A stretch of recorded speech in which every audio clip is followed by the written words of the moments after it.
Well, good morning or good afternoon, everyone, depending on what part of the country you are joining us from. Welcome to our 64th CFIB webinar, where we're focusing on key updates that are important for your small business. We started these 2 years ago, and the focus for the last 2 years, the reason we started was we needed to be able to get you answers really quickly on things that were happening with respect to the COVID crisis that we were in, and the various the support programs and the restrictions and all of the various pieces of information that you needed to know, and things were changing very quickly, but we've continued them and we're now 64 in the series.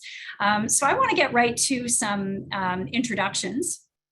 And so I am joined by two very capable colleagues, and we'll all introduce ourselves in a minute.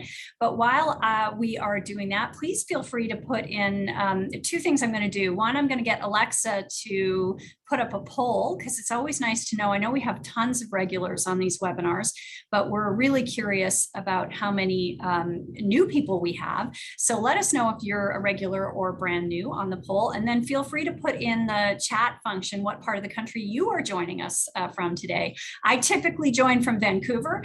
I'm Laura Jones, Executive Vice President. Today I'm coming to you from our Toronto office. And Executive Vice President is just a fancy way of saying I do a little bit of everything. And then I'll ask Corinne to introduce herself. Corinne's our resident expert in all things Ottawa, and she's back in the house today. We missed you, Corinne, on the last webinar, so we're happy to have Corinne back with us today. Well, I missed being here, so it's so glad to be back. So yeah, I'm Corinne Pullman, and I'm normally in Ottawa, but also am finding myself in Toronto today. And I'm the Senior Vice President of National Affairs and Partnerships, and looking forward to sharing with you some of the latest and greatest of what's happening with governments today. So Corinne and I are both in Toronto today because our board is meeting tomorrow, and for the first time in 2 years we'll be in person, which is nice. And our board is made up of business owners like you from across Canada, so we're excited to be meeting with them in the next tomorrow and on Friday. And Jocelyn is also with us, and Jocelyn is our Senior Manager of Business Resources, so she's one of our amazing advisors who's working hard to make sure that we're answering as many of your questions as we possibly can. Jocelyn, do you want to introduce? And Jocelyn, you were on with me a little while ago where we were doing some various updates, but introduce yourself and then we'll get going. Yeah, so I'm Jocelyn Reindress. I'm actually in Moncton, New Brunswick, and I am one of the senior managers of business resources. And if you were here in the last webinar, we had Caesar and Brendan join us in the front, but they're here today in the back. So if you have questions, we'll be here to answer them. And we know we got lots of updates, so we're looking forward to this one. That's amazing. And it looks like we've got from Alberta, Ontario, all over the place. We've got, of course, BC represented, Atlantic Canada in the house. So looks like we have a few folks who are brand new, actually more than I expected, so 17%. So welcome. You've joined kind of an amazing community of people who are regularly getting updates on all things COVID from our panel of experts, and we've moved into other topics as well. So on the 17th of February, we covered, Jocelyn was with me, and we were, at that time, there was some shifting. We talked about how the health, the chief medical officers were kind of changing, their health authorities were changing their perspective from COVID being a pandemic to more of an endemic state. And a lot of provinces had announced or were expected to announce lifting restrictions. So that was going on. And Jocelyn also covered off some really great tools and templates. Jocelyn's going to touch on that again at the end of today's webinar. So things like managing conflict in the workplace, the kinds of things that we were absenteeism, the kinds of things that were coming through our advice line as questions. And I know we got a very positive response to some of those templates, Jocelyn, so you're going to touch on some of that as well as we move out of the pandemic. Obviously, the context has changed. Many of those restrictions now have been lifted. So we're going to run you through some of that, but also a big world event has happened between our last webinar and this in terms of what's going on with the Ukrainian situation, the war in the Ukraine. And we did send out some information to members on the question we were getting through our helpline was, how do I contribute to something that's not a scam or a fraud? Several of our partners, TELUS and Scotiabank, I believe, had programs. So we got that information out. And also many of you are also doing things. So we're going to post that for those of you who filled out that survey and are interested, we're going to be posting that information on our website soon, and including links to the various things small businesses are doing. So if you want to support each other in those efforts. Okay. With that, let's get to our agenda today. So Corinne's going to run us through, a lot of the programs are ending, so she's going to run through some of that and what we're hearing, the latest about what we're hearing on the federal programs. There are also a couple of new federal programs she's going to flag for everybody. And there's a budget coming, so there's some other news from Ottawa, so we'll cover that. And then Jocelyn's going to run us through some of the provincial, what's going on provincially with the restrictions, and also some post-pandemic policies. And then we'll get to as many of your questions as we can. I should say before we start, especially for those of you who are new, don't worry, we will be sending you a copy, a link to this webinar, also a copy of the presentation and any of the templates that Jocelyn runs through. We'll also post them in the chat, so multiple ways for you to get them and download them, but we will send everyone who registered will get a copy of that, so you don't have to worry about that. And great, so with that, we will go, typically we start these things with a little quote or two, just some inspiration to lean on in tough times. And so got a couple of good ones now about hope for tomorrow and let your hopes, not your hurts, shape your future. I like that one. And then- Laura, can I just jump in? I think there's some questions about where do they ask questions. So you may want to through that. Well. Yes. Thank you very much. Yeah, if you ask your questions in the Q&A, that keeps it easy for us to ask and answer the questions. And then we'll leave the chat function open so that if you want to just post a comment or chat with each other, feel free to use the chat. Thank you, Corinne, for reminding me to go through that. If you have questions, post them in the Q&A. And what we do is we typically will try and answer them as we go along. We do have a couple of our advisors in the background, and then we'll take some of them live as well, and we'll get to as many of them as we can. We also had asked you for your questions in advance, so we're going to touch on some of those questions that you had already asked us. We'll get through as many of those as we can as well. Okay, hopefully that covers that off. Here are your inspirational quotes. And then Corinne likes to find, Corinne and I have fun finding COVID humor. And so here's your COVID humor for the day before we get into the substance of things. The one on the right, I got right away. The one on the left, I have to say it took me a minute to understand that the ketchup bottle had a mask on to protect itself from the corona, but once I got it, I laughed. So hopefully this puts a smile on your face too. All right. And one more little piece before I turn things over to Corinne. We regularly survey you, as you know, and we use those results and we put them in front of politicians and policymakers and the media. One that I thought you might like to see is just how other small businesses are feeling right now. We've done this a couple of times through the pandemic where we ask, kind of how are you feeling? And I remember the first one we did, stress. It was just, we did a word bubble and the word stress was just huge compared to anything else. Stress is still up there in the top 5, but uncertainty and hope is higher than it's been throughout the pandemic. So that's, there's a little bit more positive sentiment there, but obviously still a lot of uncertainty and stress and feeling that we're in very challenging times. Okay, and now, Corinne, I think I am turning things over to you. Thanks, Laura. And hello again, everybody. What we thought we would do is run you through sort of the programs that currently exist very briefly, and then talk about a couple new programs. As you know, the programs federally that still exist are the Tourism and Hospitality Relief Program, the Hardest Hit Business Relief Program, and the Canada Recovery Hiring Program. Those three programs are still available. For the first one, you have to have a 40% revenue loss and to apply and be within certain sectors that they've designated to be eligible. It's mostly tourism and hospitality, but it does include events, for example, gyms, fitness facilities, that kind of thing. The Hardest Hit Business Relief Program, you have to have a 50% revenue loss when you apply, and it's for any business that's not eligible for the Tourism and Hospitality Relief Program. And both of those will help you with wages and rents. And then the third one's the Canada Recovery Hiring Program, which may be something that more of you would be eligible for. It only requires you to have a 10% revenue loss.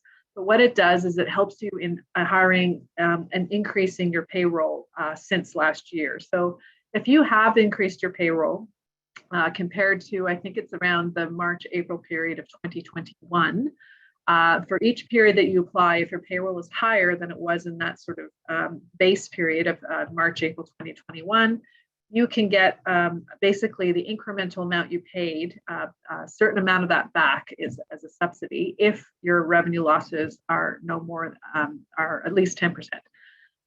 Anyway, so that one may be available. It's been around a long time, but it hasn't been well used because you can only use one of these at a time. And so as people maybe get a little bit better in terms of their revenues, this one may become something that could be more attractive. All three programs, however, are ending May 7th. So there is the current period we're in now. There'll be one more period after this, and then they are slated to end. I am going to talk a little bit later about what we're pushing for going forward, based on what we're hearing back from our members in regards to what's still needed and what seems to be sort of not as necessary anymore. The second area, of course, is the Canada Emergency Business Account. This was the $40,000 and then $60,000 loan with the $20,000 forgivable. The applications for this ended actually last June 30th. There was some for a sort of a group of types of businesses, there was some ongoing issues that they had to sort of reapply and do different things in order to continue to sort of be able to access or get this particular program. That has now pretty much come to an end. We're still trying to help as many members as we can, but it's really becoming very difficult for us as well. EDC, Export Development Canada, which runs this program, has made it very clear that from their perspective, everything is final as of now. And when it comes to the decisions that have been made, we're still going to do everything we can to try to help. If you were sort of pending something you hadn't heard, or there's maybe something that we can do to try to at least get you an answer.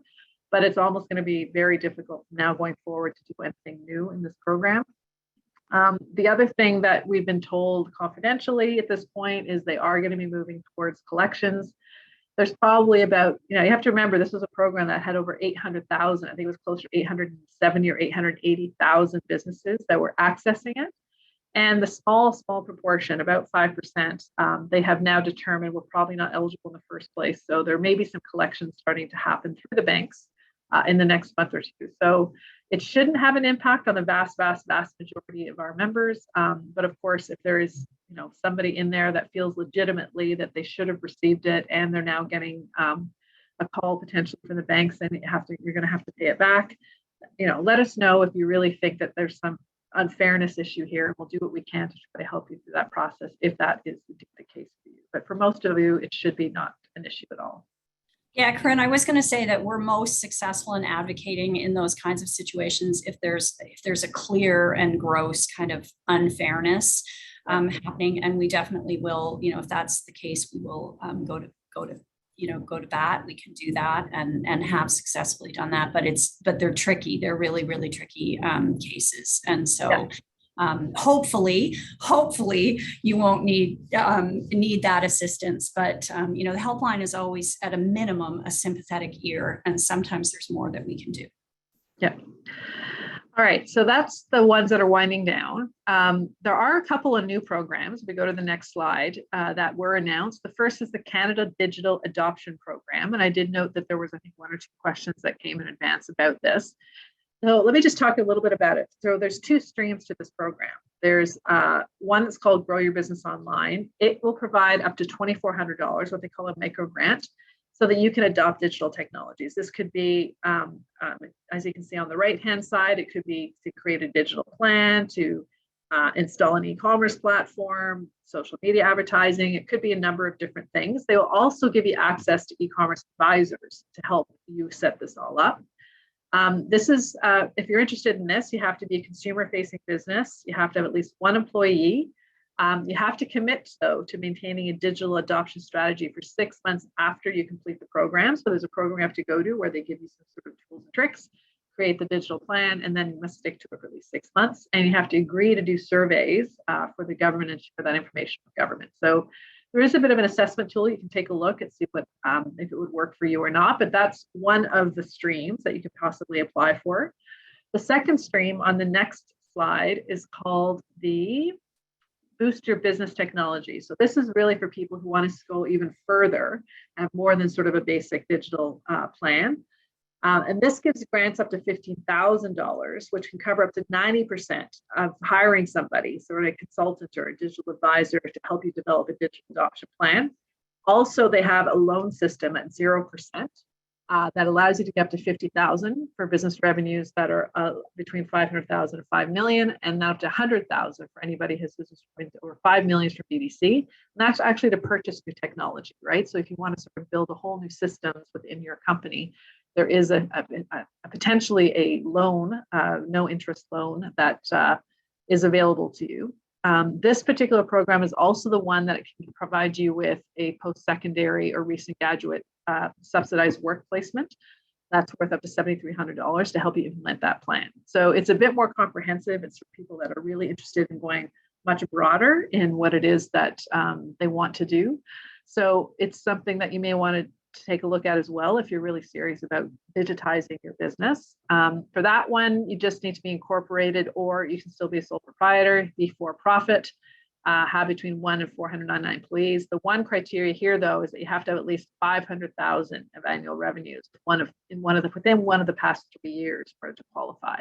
Otherwise, the previous one didn't have any sort of revenue requirements. The smaller one. So those are the two programs that are out there, and we've been asking a few questions about who the advisors are, how do you access them, what are the options. So we can certainly give you more information through our business resources if you have more questions about how these work. And we'd be curious if you do apply, what your experience was like or will be like, or whatever the case might be, because we haven't heard a lot about it yet. It is fairly new and it's going to be around for a while. Another quick program that was announced over the last few weeks is the Women Entrepreneurship Strategy. They are creating something called the Women Entrepreneurship Loan Fund. And this is for women who are running at least 50% of a business. They must have at least 50% of the business under their own authority.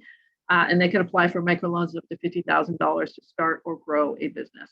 This is not quite yet available, but it is to be available by the summer of 2022. So coming soon, and we'll certainly put it up on our website when it is available, and our advisors will all be made aware of it as well.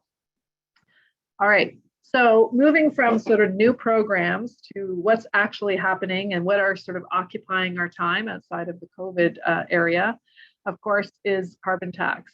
We're all dealing with rising prices right now. That is no more evident than at the gas pumps. And that's, of course, due to many other reasons, including, of course, as Laura mentioned earlier, some unfortunate actions taking place in the Ukraine right now, but also through supply chain challenges and other such things are causing it as well. Government is slated to increase the carbon tax on April 1st. So in about a little over a week's time, it will go up from $40 to $50 per ton, which is basically an increase from 8.8 cents to 11 cents per liter of gas. This had the biggest impact on the 4 provinces that are still under the federal plan. So that's Alberta, Ontario, Saskatchewan, and Manitoba. Other provinces, though, that are not under the federal plan will still have to make sure that their plans are at least equivalent to the federal level. So some of them may also have to make some adjustments to make sure that they're sticking to the same relative amount that the feds are imposing on those 4 provinces.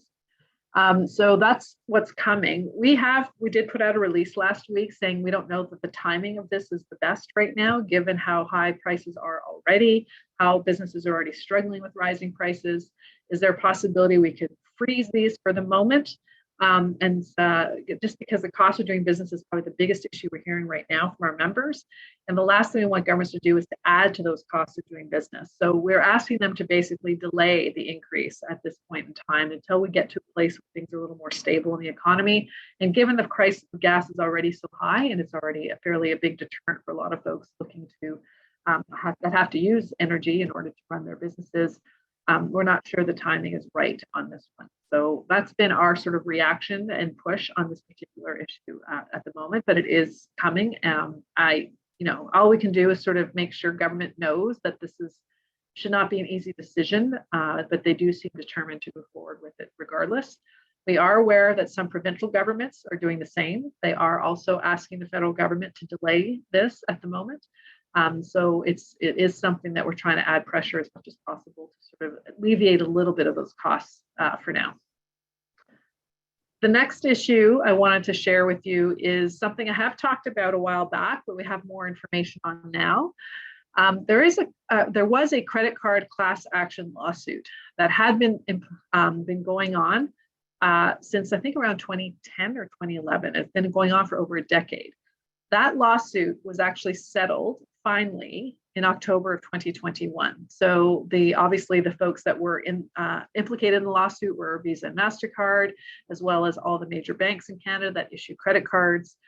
Throughout that decade, various settlements were made over time with all the various folks involved, and the final ones were settled, as I said, last fall. That settlement has sort of come out to about $131 million.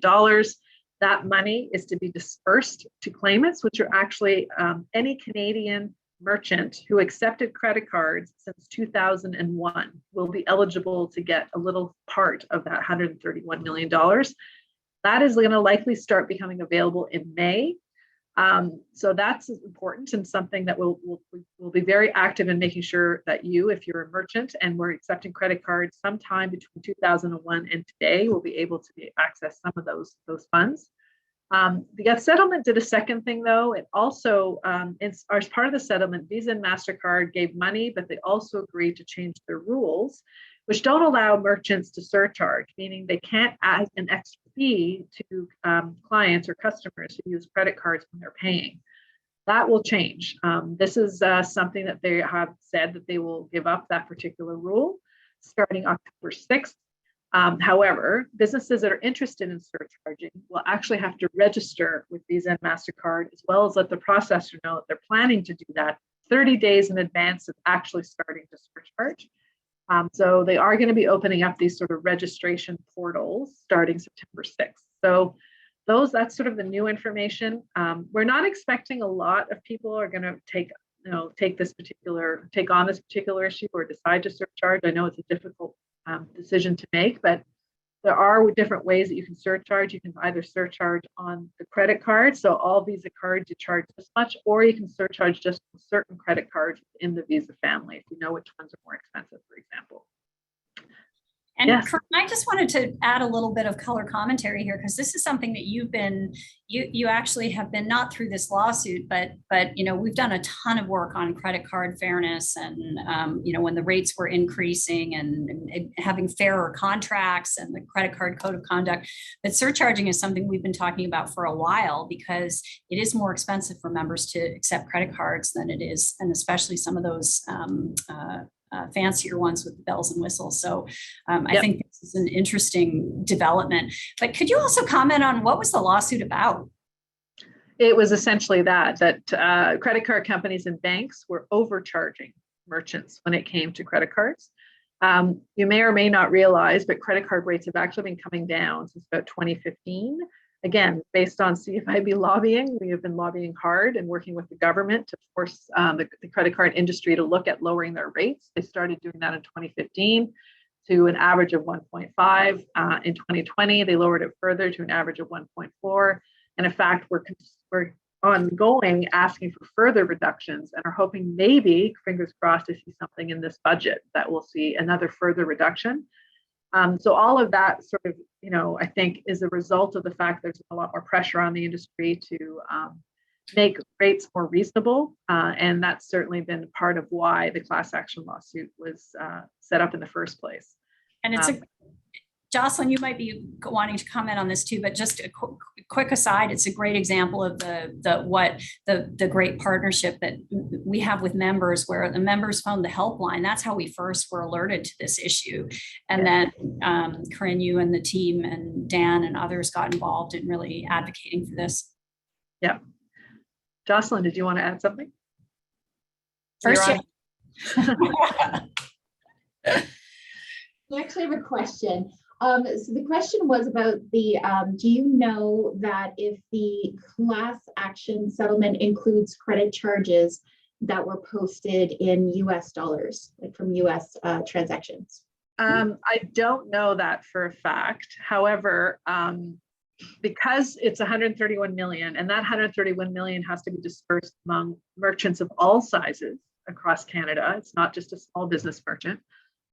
They're divvying the money up in sort of different ways, depending if you're a small, medium, or large volume merchant. So if you're a smaller volume merchant, it's going to be basically just a flat amount. And I can't remember the exact amount it will be. So you're not, the good thing about that is they're not going to require any paperwork. You just have to say, yeah, it's basically show that you've been accepting credit cards at some point, but you don't have to get into how much you've been transacting over the years. However, if you're medium or larger, they have to then start adding a lot more paperwork to get a bit more money. So it's sort of this balance between simple, get your money quick, versus more complex, you get more money. And so they're sort of keeping that for the bigger players to make sure that they're not giving. And while we're peppering you on with questions on this, Corinne, Brent has another question regarding credit card rate reductions. Is there any pressure on the third-party merchants running e-commerce platforms to similarly reduce rates, like Shopify, for example? Yeah, so when we're pushing for reduced rates from the credit card companies, it's actually Visa and MasterCard we're pushing. So if we get success with them, they have to make sure that all the folks that charge Visa and MasterCard, including e-commerce platforms, are going to do the same. Problem with e-commerce platforms is sometimes there's a real pushback to say, well, that's a different type of transaction because it's not face-to-face and therefore it's higher risk, so they're not included. We're trying to make the case that because of the pandemic, so many people shifted from cash to more digital forms of payment, which are much more expensive.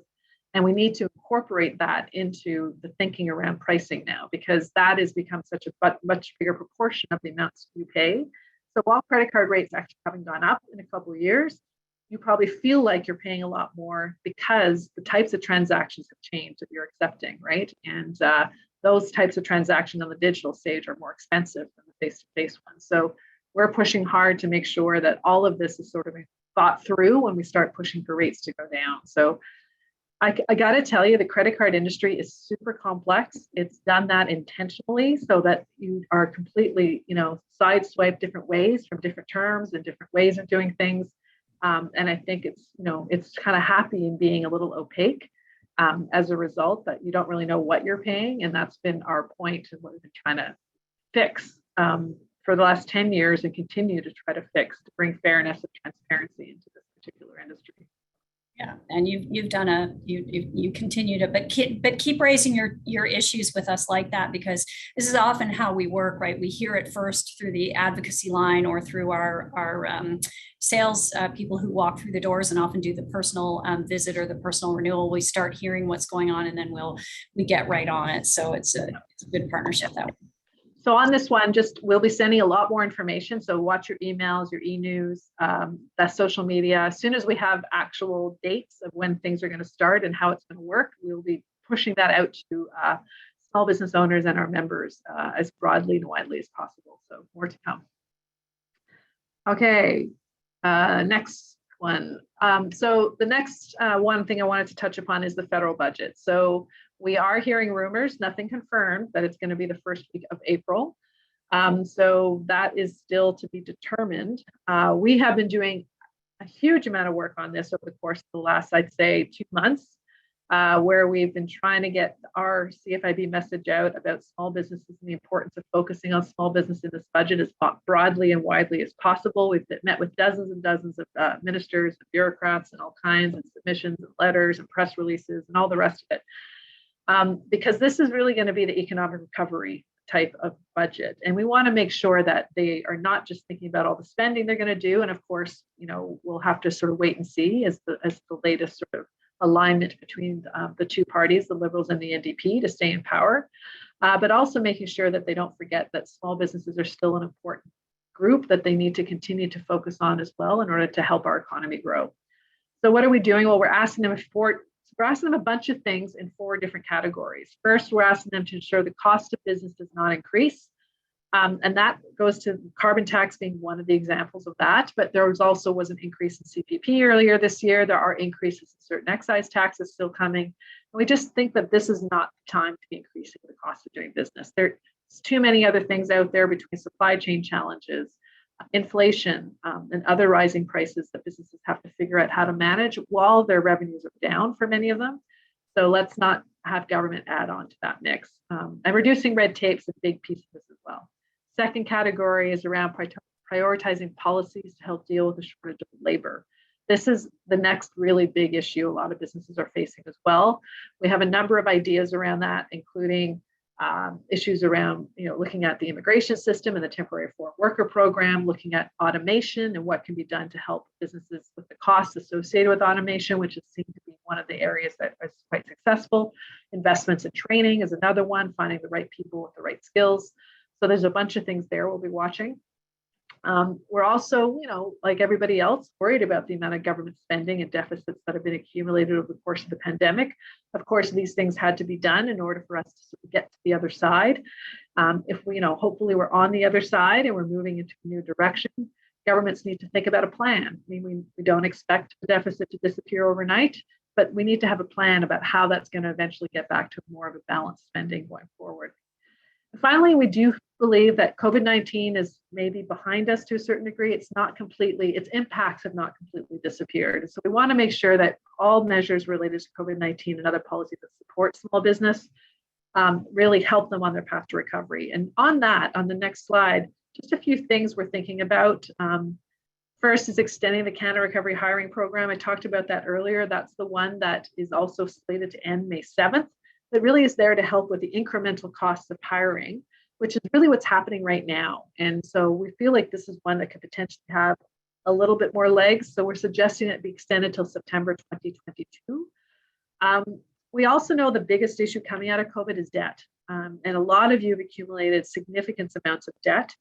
And so we're trying to figure out ways to work with government on how they can help alleviate some of that debt. For example, can they increase the forgivable portion of the CEBA loans from I guess it's 1/3 now to 50%, for example, at least.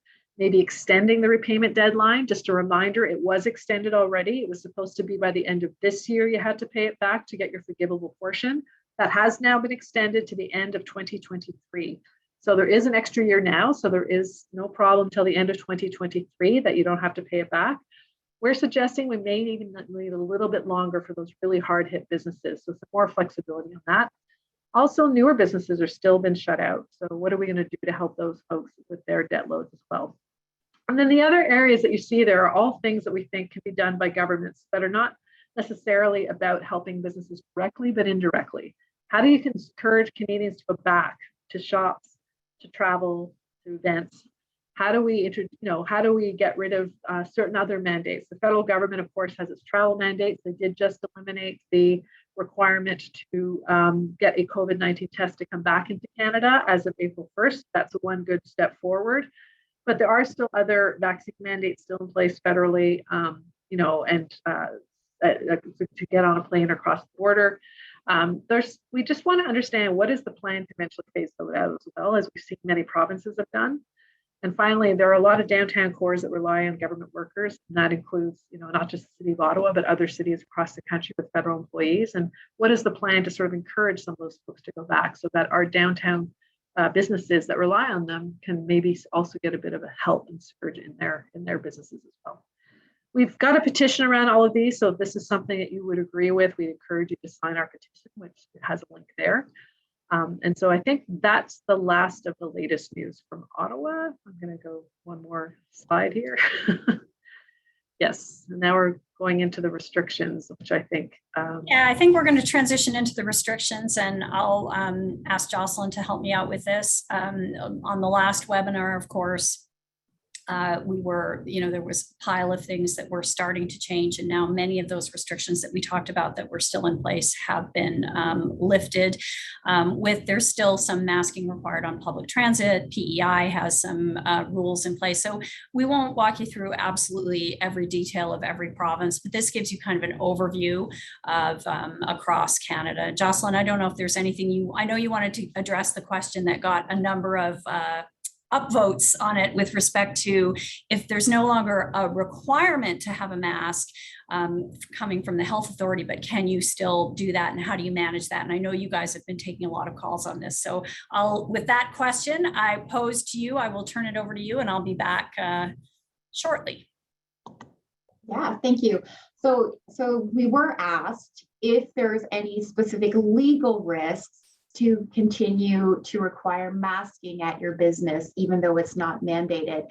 And the only thing you really need to be aware of is that there are certain individuals that do have valid exemptions under human rights. And usually that is due to a disability or due to, they could be due to religious reasons, but there are certain exemptions where you would never require someone to wear a mask. But as a business owner, you actually do have the right to set some of your own policies in place. And the next part of our presentation, we're going to talk about some internal policies that you might want to implement. And part of that does address the question about, can I continue masking in the store or the place of business?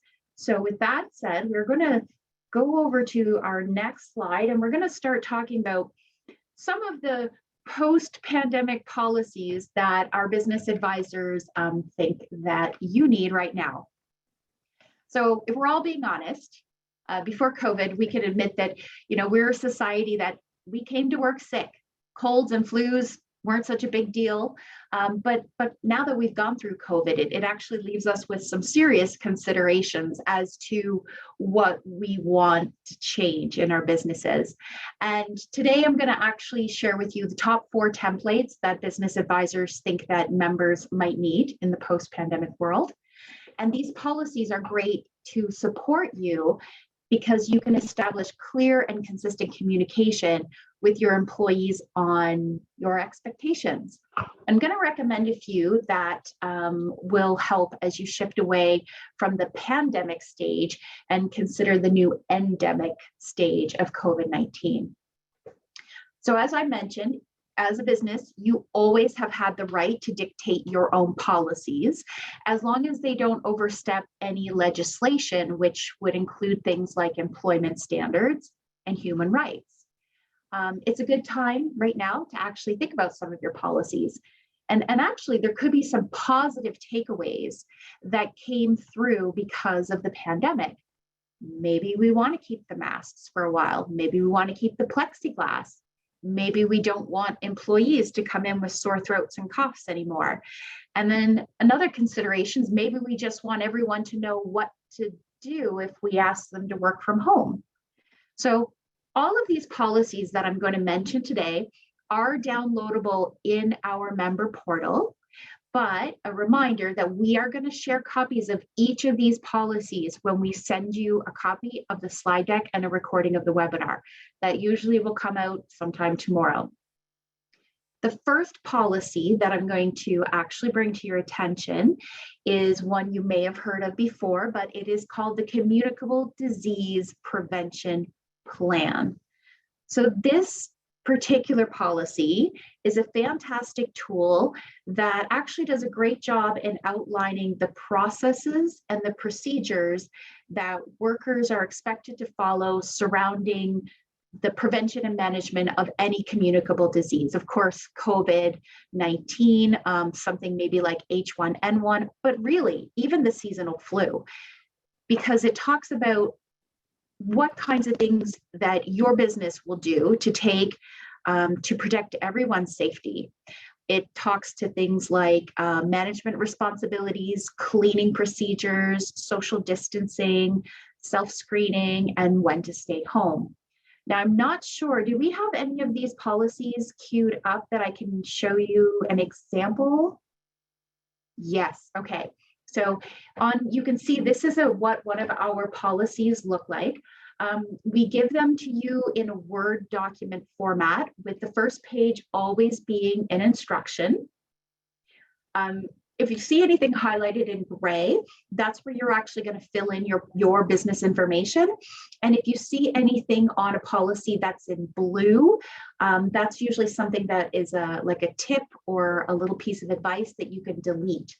The reason they're in Word format is so that you have the ability to edit them and to make changes so that it's really customizable to your business needs. And every template that we have, usually the last page is an employee sign-off sheet. So this is really good because it gives you the opportunity to go through some of these policies. And then once you've talked to the employees or had a meeting, they can each sign off a copy. And then you have on record that they have done that as well. So this is just an example of what one of these look like. Again, they're all available on our member portal on CFIB.ca, where we'll send them to you too. So the next one that I am going to highlight.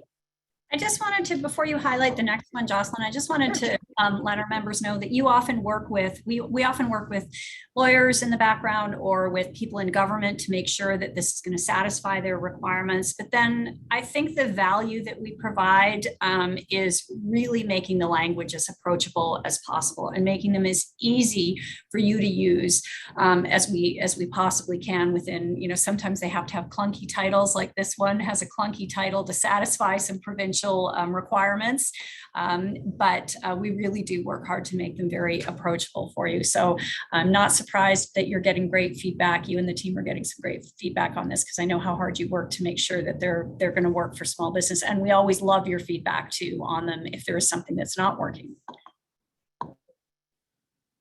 So that was the Communicable Disease Prevention Plan, or what I like to just call COVID in the Workplace policy, where that sets out where employees can expect for prevention and management of illness. The next one that I want to talk about is called the Attendance and Sick Day Policy. So this is a policy that you would want to put in place to set out what an employee is expected to do when they're unable to attend work. And this attendance policy is going to get you to start thinking about things before the inevitable absences happen. So this is going to get you to answer questions for sick time. For example, how many days are available? Are they paid or unpaid? Can you request a doctor's note? Who do you want the employee to contact when they're sick? Should it be the business owner, a supervisor, team lead? How do you want them to be contacted? Telephone, email? There's a whole generation of people who like to use text messages and messenger and things like that. Not every business owner wants to communicate that way. When do you want your employees to contact them? And you can even use this particular policy to tell employees how to request time off in advance. So for example, do you want that in writing? Is there a specific form? Every time you have this all figured out before a problem happens, it's going to reduce frustration and it'll support you if something should go awry with the employee's attendance record in the future. And then along the same vein, but different, is a vacation policy. So vacations are usually scheduled time off. And if you want to bring this policy forward now, think about it. Spring just sprung. Restrictions have been lifted for the first time in 2 years. People are going to want to use their vacation and they're going to want to make plans. So if you have this policy now, it's going to get you to start to think about how many people can you have off at once? How much advance notice do you need? Are you going to let people take off full weeks, or do you only want them to take off a day here and there? So this particular template, when you get it, you're going to notice that there's also a vacation request form that you can implement. That's going to help you keep things organized. And finally, let's talk about telecommuting, which is also working from home. I've added this to the list of helpful templates because I want you to actually think about what might be coming down the road. So this includes fall that's upcoming. There's going to be another cold and flu season. And this could be the type of policy that you would want to consider if you have the ability to allow employees to work from home or maybe have a hybrid position. This could be a really good alternative if there is an illness in the workplace, or forbid that we ever have restrictions reinstated at any kind. So this policy would get you to look at things like, how do we define workspaces? What are reporting requirements? How do you define work time? What about traveling, technology use? And of course, we always recommend put these policies in place before you need them. The majority of workplace conflicts actually happens between employers and employees just because there was miscommunicated expectations. So whenever you're prepared, it's going to eliminate a lot of frustration and confusion. And actually, I think a really good rule of thumb is if you can help have the employees develop these policies with you, it's going to give them a greater sense of ownership and understanding. And make sure you use those employee sign-off pages at the end of our templates. That's another really good tip. So there's one more thing I'm going to share with you, and that's on the next slide. Words matter. And I know that if you've been with us before, you may have seen this, but this is a very simple and powerful new template that we have. And I'm going to encourage everyone to share this one for your workplace. If you were at the last webinar, we did share this statement, but we really feel that it's important enough to highlight it again. So, I mean, if we learned anything in the last 2 years, we don't all have the same personal values. We don't agree on things like politics, religion, healthcare, social concerns. And there's a lot of noise from media, friends and family, and it gets into the workplace. But this statement it's not a policy that says you must do this. It's really a statement about character, and it lays out the rights and responsibility of all parties that are in your business, employers, supervisors, staff, even your customers, to ensure that everyone is treated fairly and with dignity. And this statement is really more about your company culture and the environment that you want to foster. Because when people feel valued and respected, it creates a very positive workplace environment, which encourages employees to do their best. It helps them to feel fulfilled. It boosts morale and it increases loyalty. So this is a great one, I think, to put into place for fresh starts, and just to remind everyone that being kind and showing respect to everyone is a great way to go. Yeah, this was a good one, Jocelyn, and this one I know came from a lot of the calls that you were getting from members who were struggling with just how toxic things we're getting in some cases, and the challenges that people are facing. So thanks for all those great tools. And again, they will be posted, and I might bring you back up in a moment for some questions. Just have a couple of things I want to do before we get to some questions on the next slide.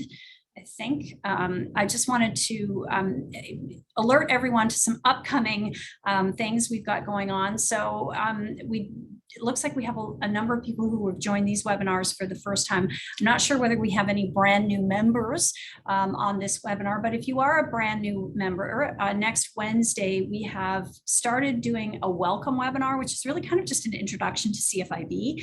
And so anyone who wants to join the welcome webinar is free to join us. It's really just an overview of how to make the most of your CFIB membership. Of course, if you've been with us for a while, you're also welcome if you want to join, but you probably have a better sense of that. And then cybersecurity is another one of those issues that is coming up more and more from our members. So we have a webinar. Jocelyn and I will be back to host that with actually MasterCard is helping us with that one. They've done some really good work in this space. And so we're going to be doing a webinar on that. And then look out for our next survey, which will be probably the first week in April. That's the scuttlebutt we're hearing in terms of when the federal budget will be. And we'll likely do a survey right after on the heels of that to get your feedback. And we might do also a webinar if there's anything significant in the budget that is going to affect your business. We'll do a webinar at that time. But I'm thinking this is a good time just before we get to the questions to do a couple of more, well, yes, some humor. And then maybe while you're laughing, I can get you to do a poll for us. It feels like these webinars, this is the 64th one in the series. As I said at the beginning, they were really meant to help with COVID related initially. And we've had feedback from a number of you saying, please don't stop the webinars. We like them. But we're at that point where we're sort of evaluating, okay, how are we going to pivot and what are we doing next? So I've got a couple of poll questions while you're laughing here. The first one is whether or not we should continue these webinars. So Alexa, I might just get you to post that one quickly.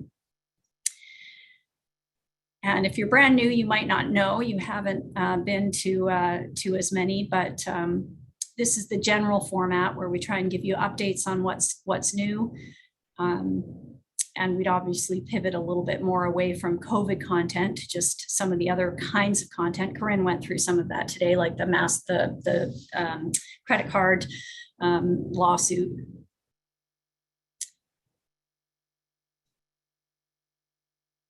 And then I've got one more question for you once this one is complete, which is just what kinds of topics you might like to see. And of course, feel free to put any suggestions in the chat as well.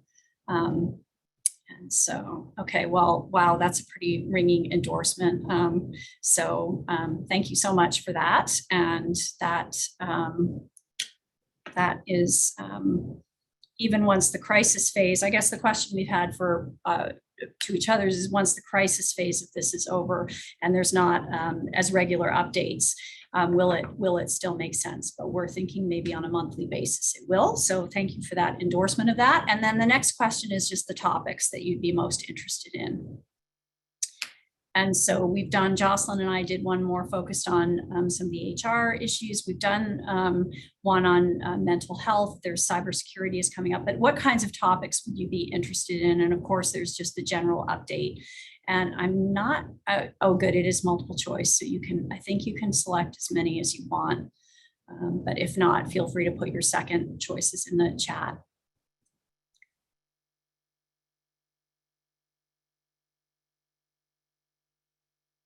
Or if there's something that's not on the list that you'd like to have us cover, please put that in the chat. I'd be happy to cover that off.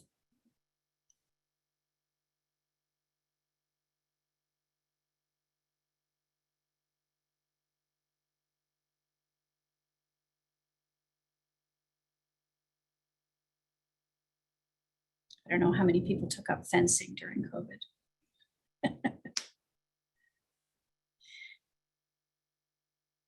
Great.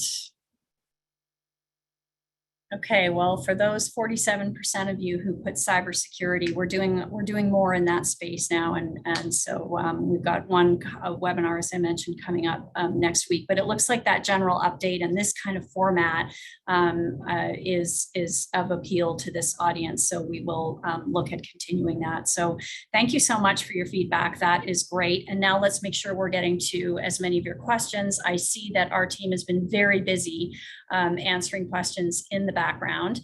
And so just, we've also put up here our general helpline number. So please feel free to use that as well. And maybe Corinne and Jocelyn can join me for just a couple of, we'll take some questions.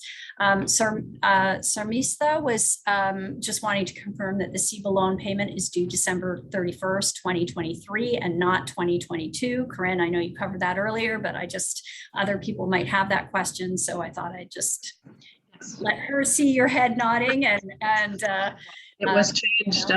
It was changed in early December during the economic and fiscal update. The finance minister announced after lobbying by CFIB to extend it one more year to 2023. So that means you have until the end of 2023 to pay back the CEBA loan and get the amount forgivable. If you're not able to pay it back by the end of 2023, you'll then have to pay the loan. It'll become a full loan. You have to pay everything back, including the amount forgivable. So that's sort of the goal.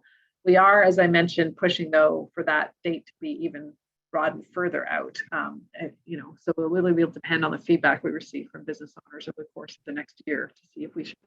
We're already doing that to be flexible, but obviously your input is helpful too. So a couple of other things that have come up. One is minimum wage. Sandra's asking about, we didn't cover minimum wage in this. Typically, minimum wages are mostly provincial. And we are hearing more concern than we typically do about increasing minimum wage, but our provincial lobbyists are very on top of those files, and typically we would survey members about that. But Corinne, you might want to make a comment on that. Part of the reason I think it's coming up because federally, they did introduce a federal minimum wage for the first time, and it is going up to, I think it's a $15.55. Now, this only applies to federally regulated companies, which is a very small proportion of our membership. Most of you are going to be provincially regulated. Federally regulated companies are those companies that regularly cross borders, so trucking companies or airplanes or banks or so it's often larger, but we do have about, I think we've estimated about 1,500 of our members are federally regulated. But we also know, I think, Jocelyn, in your neck of the woods, there's discussions around minimum wage increases, I think in Newfoundland as well as in Nova Scotia, I think. So it's definitely on the radar in some parts of Canada right now.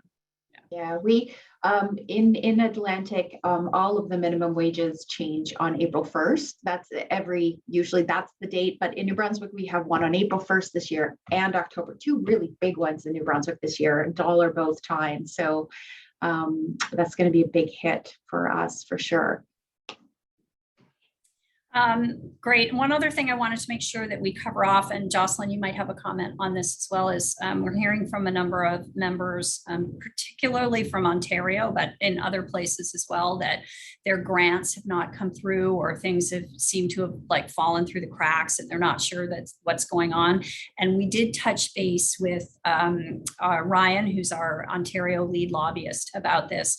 And a couple of things he's saying is, one, that it could be an eligibility issue, but the other thing I guess we're hearing a lot is that the alerts from the Ontario government about this and information about this is going into people's junk folders because the email looks like spam. It's like Ontario Relief Grant 3 or something at Ontario, it kind of looks spammy. So it's ending up in the junk folders of members. I don't know if you want to add anything else, Jocelyn. Yeah, I actually think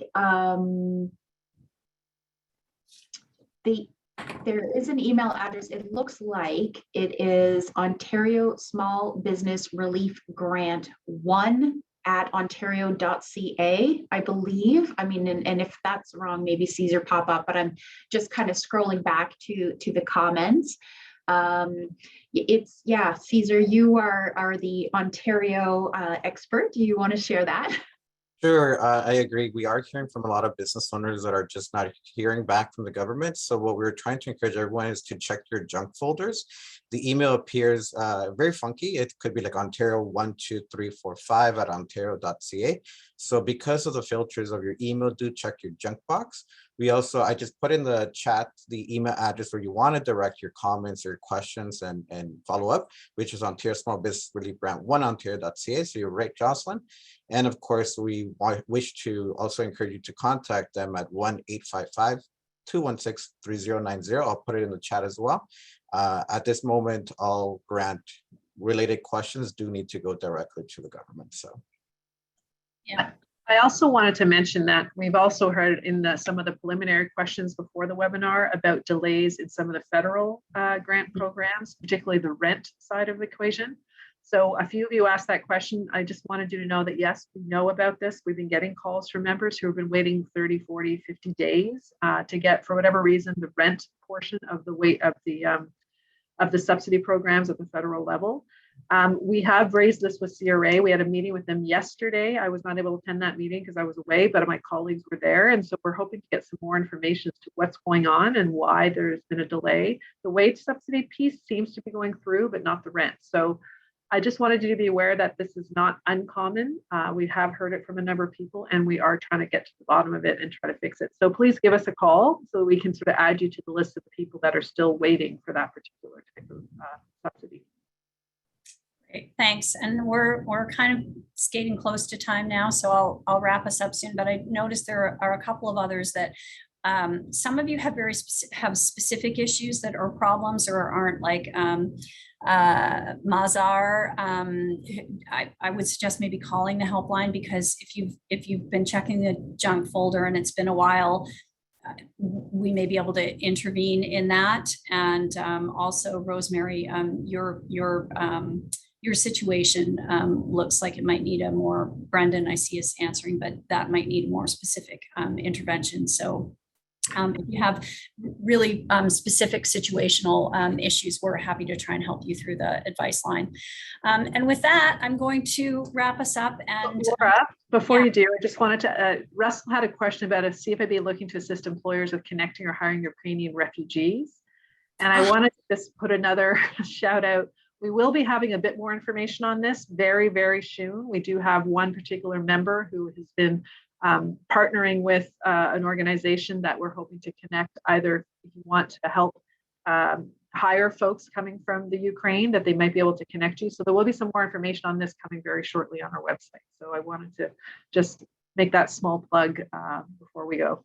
Great small plug, Corinne. And while you've got the floor, why don't you bring us home on your part of it, and then I'll go to Jocelyn, and then I'll wrap us up. Oh, great. Thank you, everybody. It's been great being back. It's been, for me, almost 2 months since I did my last webinar. So I always enjoy doing these and hearing from you and getting the questions that I've been mentioned many times before. It really helps in the work that I do. You know, while we are transitioning a little bit now, I think it finally feels like we're moving maybe into an era where things might be hopefully a bit more stable, and hopefully things will start to improve for many of you, because I know it's been an incredibly difficult 2 years. So we'll continue to be here. I'm glad to hear you enjoy these webinars. You want us to be back. We want to be back. So thank you for that affirmation. Makes us feel good. And certainly some of your comments, we'll try slowing down. We'll try to get more information to you. All of these things we read. So we will take that into account when we're sort of thinking about how we're going to continue to do this going forward. But thank you again. Fill out the surveys. Give us a call. That's what we're here for. And hopefully we'll see you again maybe a month's time. Thanks, Great. Laura. And Jocelyn, last thoughts and comments from you? Just keep the questions coming, direct them to the phone number on the slide or CFIB@CFIB.ca. We would love to connect with you directly. I saw somebody asking about shortage of labor. We have some hiring resources. Please, please, please connect with us. I really hope to see you next week at the cybersecurity webinar. Thank you guys, everyone. Yeah, and likewise, I won't wax too poetic today because we're out of time, but thank you so much, everyone. You are our inspiration. As Corinne said, we love doing these webinars. It's the highlight of our week, our month, to be with you. And we look forward to trying to pivot them in a way that keeps giving you valuable information. And of course, there's going to be some COVID-related stuff, no doubt, that we'll be needing to update you on. But again, stay tuned for cybersecurity coming up next week. And also probably something post-budget. If not a webinar, definitely watch your e-news, for we'll be catching anything that you need to know. And with that, we'll wish you a very happy end of your week, and we look forward to seeing you again soon. Thanks, everyone.